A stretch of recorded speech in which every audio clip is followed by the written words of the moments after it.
Hello students of 10th class. बेटा देखो first chapter किया हमने और वो कंप्लीट हो गया आपका, तो आज उसकी क्या करेंगे, हम एक बार रिवाइज करेंगे उसको। फर्स्ट चैप्टर क्या है हमारा, केमिकल रिएक्शंस एंड इक्वेशंस। तो इसके अंदर सबसे फर्स्ट जो किया हमने केमिकल रिएक्शंस। केमिकल रिएक्शन आपकी क्या होती है, ऐसा प्रोसेस जिसके अंदर क्या होता है कि न्यू सब्सटेंस इज फॉर्म।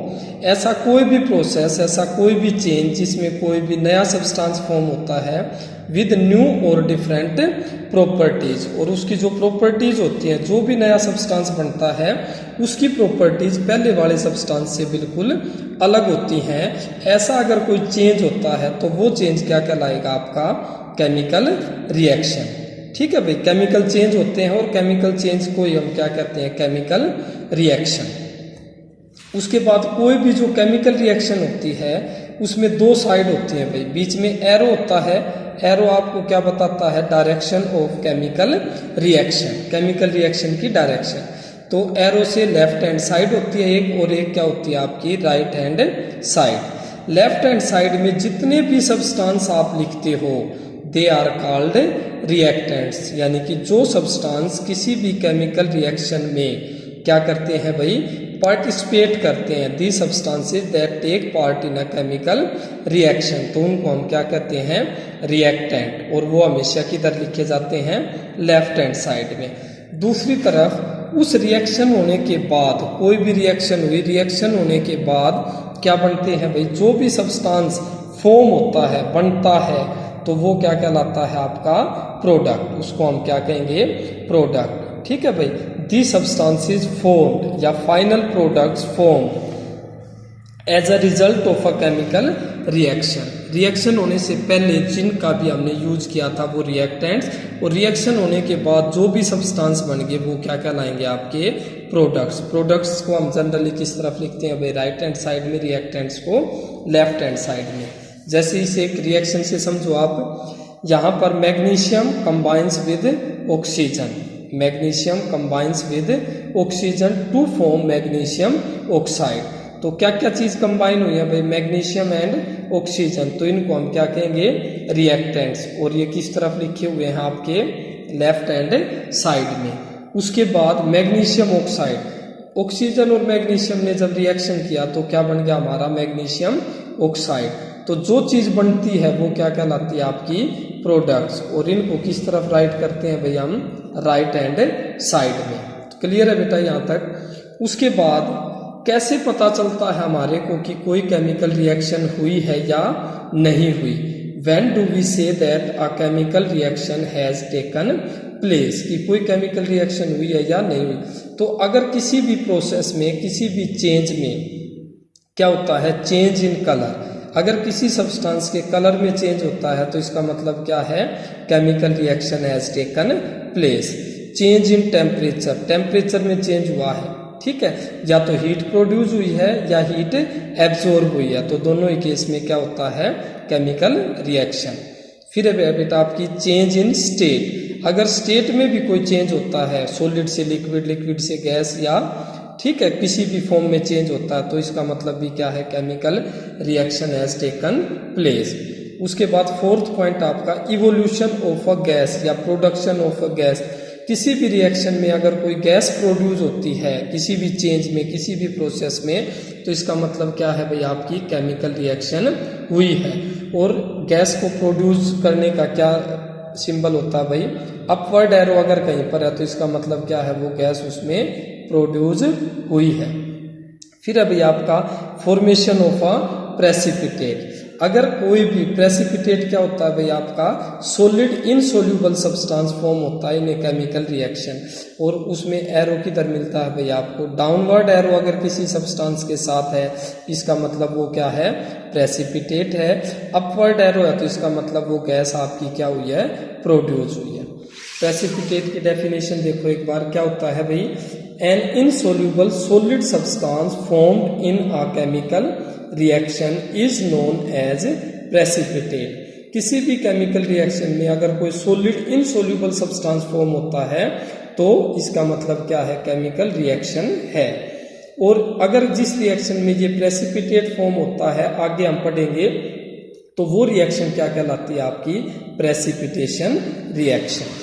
फिर नेक्स्ट हमने किया था types of chemical reactions. Chemical reactions के टाइप, कॉम्बिनेशन रिएक्शन, तो नेम से ही क्लियर आपको कॉम्बिनेशन रिएक्शन का मतलब क्या है, ऐसी रिएक्शन जिसमें दो या दो से ज्यादा सब्सटेंसेस कंबाइन होकर के क्या बनाते हैं भैया आपका एक सिंगल सब्सटेंस। जिस तरह यहाँ पर देख रहे हैं, magnesium combines with oxygen to form magnesium oxide. Similarly hydrogen gas combines with oxygen gas to form water. तो इस टाइप की जितनी भी रिएक्शंस होती हैं जिनमें दो या इससे ज़्यादा सब्सटेंस मिलकर के एक सिंगल सब्सटेंस बनाते हैं, तो वो रिएक्शन क्या होगी आपकी कॉम्बिनेशन रिएक्शन। अगर आपका प्रोडक्ट सिंगल है तो इसका मतलब कौन सी रिएक्शन है आपकी कॉम्बिनेशन रिएक्शन। फिर इससे ऑपोजिट होती है भाई आपकी डीकम्पोजिशन रिएक्शन। तो ऑपोजिट का मतलब क्या है भाई, इसमें एक सिंगल सब्सटेंस होता है। ये सारी रिएक्शंस आप देख रहे हो, इनमें सभी में क्या है सिंगल सब्सटेंस है, H2O AgCl। और ये क्या होता है भाई, स्प्लिट होकर के दो या दो से ज्यादा सब्सटेंसेस में अगर ट्रांसफॉर्म हो जाता है तो ये रिएक्शंस क्या कहलाती हैं आपकी डीकम्पोजिशन रिएक्शंस। यहाँ पर देखते हैं हम H2O यानी कि वाटर में से जब इलेक्ट्रिसिटी पास की तो वो किस में डिसोसिएट होगी, ब्रेक डाउन होगी हाइड्रोजन एंड ऑक्सीजन गैस में। इसमें AgCl सिल्वर क्लोराइड किसमें ब्रेक डाउन होगी भाई, सिल्वर और क्लोरीन गैस में। तो इस तरह से कोई भी रिएक्शन जिसके अंदर एक सिंगल सब्सटेंस ब्रेक डाउन हो जाता है दो या दो से ज्यादा सब्सटेंसेस में, तो वो रिएक्शंस क्या कहलाएंगी आपकी डीकम्पोजिशन रिएक्शंस। ठीक है बेटा। इसके अंदर जो ये रिएक्शंस आपकी AgCl और AgBr वाली, इन रिएक्शंस को हम किस में यूज करते हैं, ब्लैक एंड व्हाइट फोटोग्राफी में। जब कोई भी decomposition reaction that takes place in the presence of heat, जब किसी सब्सटेंस को हम ब्रेक डाउन करते हैं, तोड़ते हैं इन the presence of heat supply करके, तो वो डीकम्पोजिशन क्या कहलाता है आपका थर्मल डीकम्पोजिशन। ठीक है भाई, क्या कहते हैं उसको हम थर्मल डीकम्पोजिशन। डीकम्पोजिशन क्यों है, क्योंकि सब्सटेंस क्या हुए हैं, ब्रेक डाउन हुए हैं। और थर्मल जो वर्ड है, थर्मल का मतलब क्या होता है, हीट। तो हीट करके जब हम किसी सब्सटेंस को ब्रेक डाउन करते हैं तो ऐसी रिएक्शन क्या कहलाती है आपकी थर्मल डीकम्पोजिशन। नेक्स्ट है फिर आपकी डिस्प्लेसमेंट रिएक्शन। डिस्प्लेसमेंट रिएक्शन को और हम क्या कहते हैं, सिंगल डिस्प्लेसमेंट रिएक्शन और सिंपल डिस्प्लेसमेंट रिएक्शन, एक ही बात है। तो ये ऐसी रिएक्शन होती है जिसमें एक जो ज़्यादा रिएक्टिव सब्सटेंस होता है वो अपने से कम रिएक्टिव सब्सटेंस को उसके सॉल्यूशन में से क्या कर देता है, डिस्प्लेस कर देता, हटा देता है वहाँ से। तो वो रिएक्शन क्या कहलाएगी आपकी डिस्प्लेसमेंट रिएक्शन। जिस तरह से यहाँ आप देख रहे हो, आयरन जो है, आयरन ने कॉपर को क्या कर दिया, उसके सॉल्यूशन में से डिस्प्लेस कर दिया। तो ये रिएक्शन क्या होगी आपकी डिस्प्लेसमेंट रिएक्शन या सिंपल डिस्प्लेसमेंट रिएक्शन। क्वेश्चन भी आपका एक, why does the colour of copper sulphate fades when iron nails are dipped in it. जब आयरन की नेल्स कॉपर सल्फेट सॉल्यूशन में डाली जाती हैं तो उसका कलर चेंज क्यों हो जाता है, क्योंकि जो आयरन है being more reactive than copper, वो कॉपर से ज़्यादा रिएक्टिव होने के कारण कॉपर को कॉपर सल्फेट में से क्या कर देता है, डिस्प्लेस कर देता, हटा देता है, और इसलिए उसका कलर चेंज हो जाता है। और इस टाइप की रिएक्शन जिसमें एक ज़्यादा रिएक्टिव सब्सटेंस अपने से कम रिएक्टिव सब्सटेंस को उसके सॉल्यूशन में से डिस्प्लेस कर देता, हटा देता, वो रिएक्शन क्या कहलाएंगी, डिस्प्लेसमेंट रिएक्शन। नेक्स्ट है भाई आपकी double displacement reaction. Double displacement reaction में क्या होता है भाई, दो कंपाउंड्स होते हैं।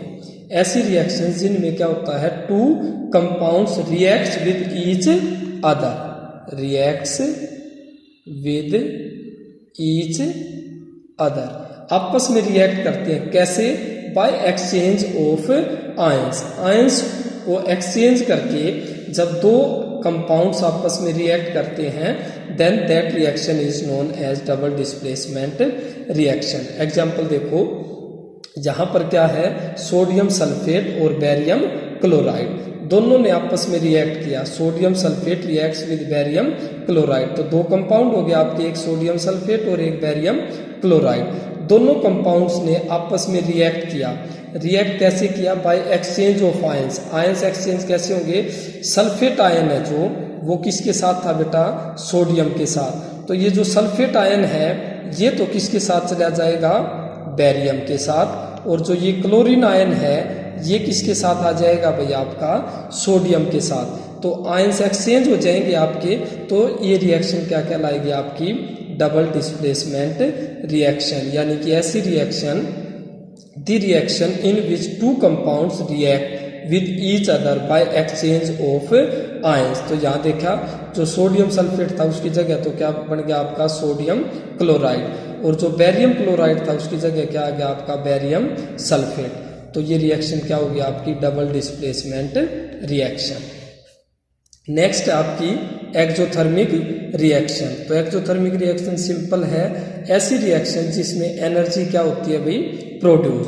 The reactions in which energy is produced. Energy produce होगी तो रिएक्शन कौन सी होगी? आपकी एक्सोथर्मिक रिएक्शन।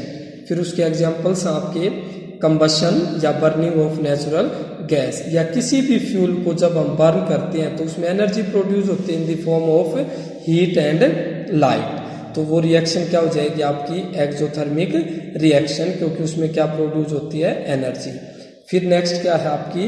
रेस्पिरेशन। रेस्पिरेशन में भी क्या है? आपकी एनर्जी प्रोड्यूस होती है, तो इसलिए ये भी क्या है? Respiration is considered as an exothermic reaction. Next है आपकी decomposition of organic waste into compost या मैन्यूर। तो ये भी किसका एग्जांपल है? इसमें भी क्या प्रोड्यूस होती है?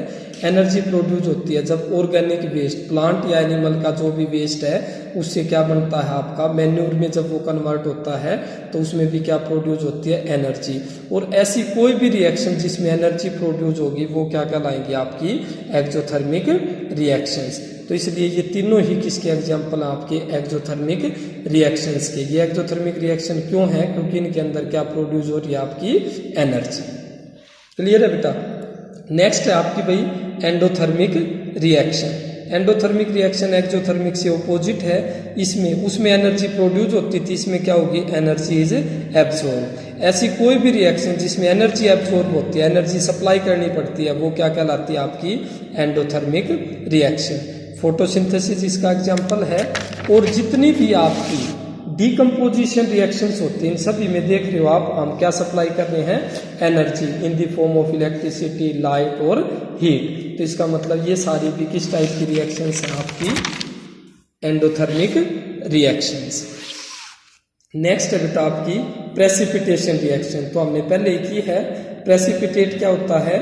Insoluble solid substance form during a chemical reaction. किसी भी केमिकल रिएक्शन में जो सॉलिड इनसोल्यूबल सब्सटेंस फॉर्म होता है उसको हम क्या कहते हैं? प्रेसिपिटेट। और ऐसी रिएक्शन क्या कहलाएगी? आपकी precipitation reaction. The reaction in which a precipitate is form. Precipitate का मतलब क्या है? इनसोल्यूबल सॉलिड सब्सटेंस अगर किसी रिएक्शन में फॉर्म होता है तो वो रिएक्शन क्या कहलाएगी? आपकी precipitation reaction. Next type of reactions में है आपका ऑक्सीडेशन। ऑक्सीडेशन क्या होती है भाई? ऐसी रिएक्शन जिसमें क्या हो? गेन ऑफ ऑक्सीजन हो या लॉस ऑफ हाइड्रोजन।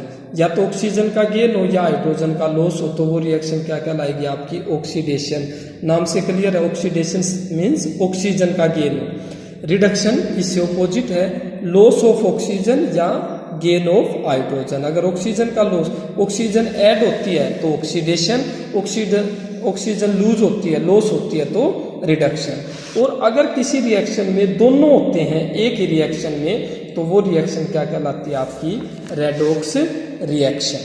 ठीक है बेटा? जिस तरह अगर मैं एग्जांपल लिखता हूँ एक रेडॉक्स रिएक्शन का, ZnO + C, तो यहाँ पर मैंने लिख दिया Zn + CO।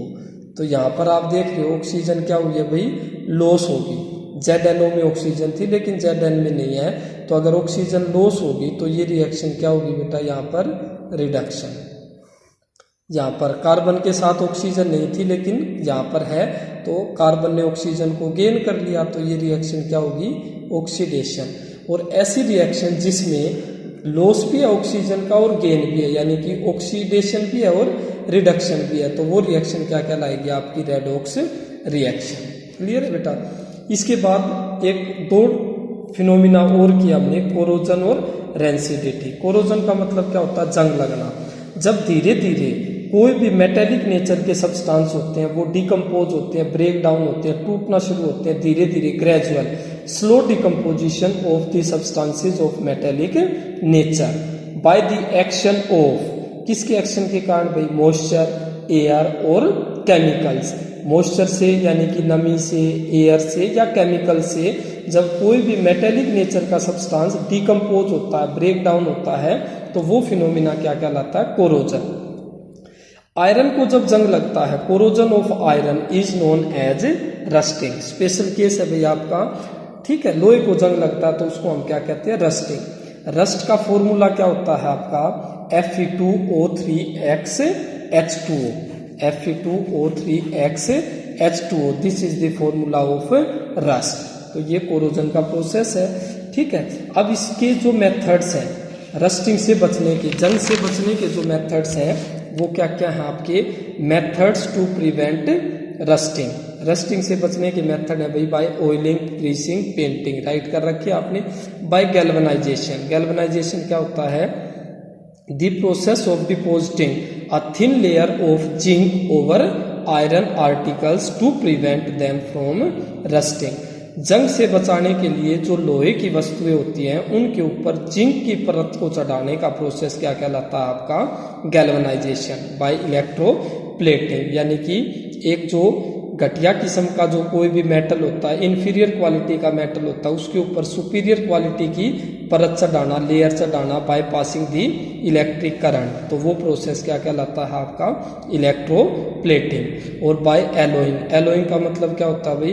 किसी भी मेटल की क्वालिटी को अगर हमने इम्प्रूव करना, डिजायर क्वालिटी का उसको बनाना है, तो दो या दो से ज़्यादा मेटल्स को या एक मेटल और एक नॉन मेटल को हम आपस में क्या कर देते हैं? मिक्स कर देते हैं, तो उसको हम क्या कहते हैं? एलॉय। तो ये मेथड्स हैं आपके टू प्रिवेंट रस्टिंग, ठीक है भाई।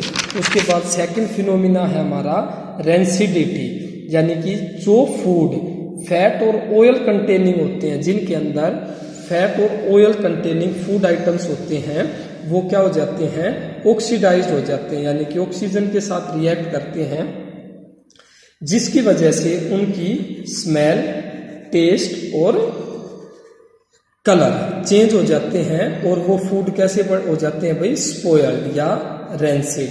और इस कंडीशन को यानी कि the fat and oil containing food items are oxidized, ठीक है, जिसके कारण उनका क्या हो जाता है? स्मेल, टेस्ट और कलर में चेंज हो जाता है और ऐसा फूड क्या बन जाता है? रेंसिड या स्पॉइल्ड। तो इस कंडीशन को ही हम क्या कहते हैं? रेंसिडिटी। नेक्स्ट है भाई आपका, अब इन फूड आइटम्स को पैक जो फूड आइटम्स होते हैं, चिप्स है, लेज है, कुरकुरे हैं या नमकीन है, उनके अंदर क्या डाला जाता है भाई? Nitrogen gas. उसके अंदर जो गैस होती है वो कौन सी होती है? Nitrogen gas. नाइट्रोजन गैस को हम क्या कहते हैं? एंटी ऑक्सीडेंट, यानी कि ये उस फूड आइटम को फिर ऑक्सीडाइज्ड नहीं होने देती है, ठीक है, और उसको लंबे समय तक सेफ रखती है, प्रोटेक्टेड रखती है, ठीक है। तो उनमें कौन सी गैस डाली जाती है? जो लेज, चिप्स वगैरह होती हैं, नाइट्रोजन गैस क्यों डाली जाती है? To prevent them from getting oxidize, ताकि ऑक्सीजन के साथ वो रिएक्ट ना करे और जब तक वो ऑक्सीडाइज नहीं होंगे तब तक वो खराब भी नहीं होंगे, ठीक है बेटा। तो ये थी आपकी types of chemical reactions. Second part हमारा इसके अंदर केमिकल इक्वेशंस। तो केमिकल इक्वेशंस क्या होती हैं? जब किसी भी केमिकल रिएक्शन को हम रिप्रेजेंट कर देते हैं using standard symbols and formula. जिस तरह एक एग्जांपल है, magnesium burns in air to form magnesium oxide. ये क्या है? केमिकल रिएक्शन है। इससे हमारे को क्या पता चल रहा है कि मैग्नीशियम को जब हम बर्न करते हैं तो क्या प्रोड्यूस होता है? मैग्नीशियम ऑक्साइड, ठीक है भाई। ये हमारी एक केमिकल रिएक्शन। लेकिन जब हम इस केमिकल रिएक्शन को स्टैंडर्ड जो निर्धारित सिंबल्स हैं, जिस तरह मैग्नीशियम का सिंबल क्या है? Mg। एयर में ऑक्सीजन गैस होती है, ठीक है, दैट सपोर्ट्स कंबशन। आग जलाने में जो सहायक होती है वो कौन सी गैस होती है? ऑक्सीजन। तो ऑक्सीजन का क्या है भाई सिंबल? O2, ऑक्सीजन गैस का। क्या फॉर्म होता है फिर आपका मैग्नीशियम ऑक्साइड, तो मैग्नीशियम ऑक्साइड का क्या MgO। यानी कि यहाँ पर आपने देखा कि केमिकल रिएक्शन को हमने किसकी फॉर्म में रिप्रेजेंट कर दिया, सिंबल और फॉर्मूलाज की फॉर्म में, तो ये क्या बन गई आपकी अब केमिकल इक्वेशन। क्या बन गई भैया आपकी केमिकल इक्वेशन। तो केमिकल इक्वेशन क्या होती है, representation of a chemical reaction. Chemical reaction की ही एक रिप्रेजेंटेशन है using standard chemical symbols and formula. जब किसी केमिकल रिएक्शन को हम रिप्रेजेंट कर देते हैं फॉर्मूला और सिंबल्स के फॉर्म में, तो वो क्या बन जाती है, केमिकल इक्वेशन। फिर नेक्स्ट है भाई, केमिकल इक्वेशन भी दो टाइप की होती हैं। पहले हमने की थी रिएक्शन की टाइप, और अब ये किसकी टाइप, आपकी केमिकल इक्वेशंस की।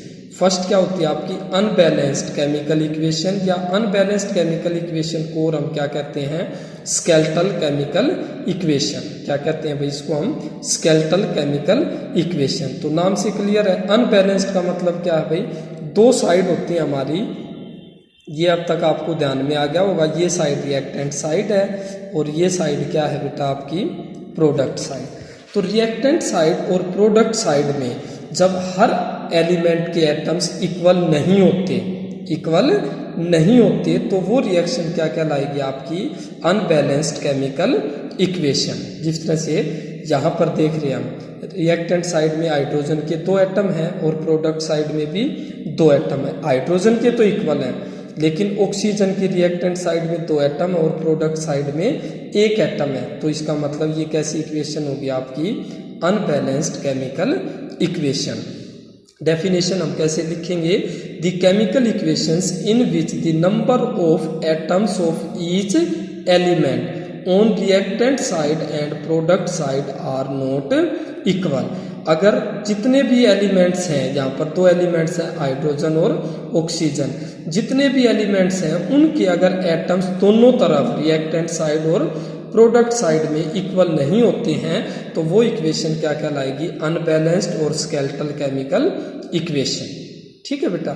सेकंड है आपकी बैलेंस्ड केमिकल इक्वेशंस। तो क्लियर है ये, तो अब आपको हो ही गया होगा कि बैलेंस्ड में यानी कि बराबर है, अगर इक्वल नहीं है तो अनबैलेंस्ड, इक्वल नहीं है तो अनबैलेंस्ड, और अगर इक्वल है तो क्या होगी आपकी बैलेंस्ड केमिकल इक्वेशन। जिस तरह देखो यहाँ पर Ca इधर भी 1 और इधर भी 1 एटम, कार्बन का इधर भी 1 एटम इधर भी 1, ऑक्सीजन की इधर 3 इधर 1 + 2 3।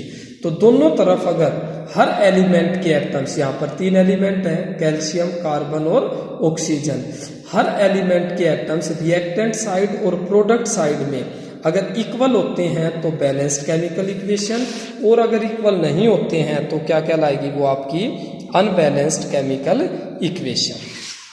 ठीक है भाई। अब 9th क्लास में आपने स्टडी किया था law of conservation of mass. Law of conservation of mass क्या कहता है आपका भाई, mass can neither be created nor it can be destroyed but it gets remains constant, वो हमेशा सेम रहता है। तो इस law of conservation of mass को सेटिस्फाई करने के लिए हमारे को क्या करना होता है भाई, we need to balance a chemical equation. जो अनबैलेंस्ड केमिकल इक्वेशन होती है उसको भी हमारे को क्या करना होता है, बैलेंस। क्यों करना होता है, to satisfy the law of conservation of mass. तो यहाँ पर देखते हैं हम। ठीक है भाई, ये थी आपकी Mg+O2, MgO थी वैसे तो, लेकिन इसको ये बैलेंस्ड करके लिख रखी है, तो इसके आगे भी हम क्या लगा देंगे भाई 2, इसके आगे भी 2, तो ये क्या होगी आपकी बैलेंस्ड होगी। अब देखो मैग्नीशियम के भी इधर 2 एटम्स है, इधर भी 2, ऑक्सीजन के 2 इधर भी 2, तो ये कैसी इक्वेशन होगी आपकी बैलेंस। इसी तरह इन दोनों को भी आपने बैलेंस्ड कर रखा है।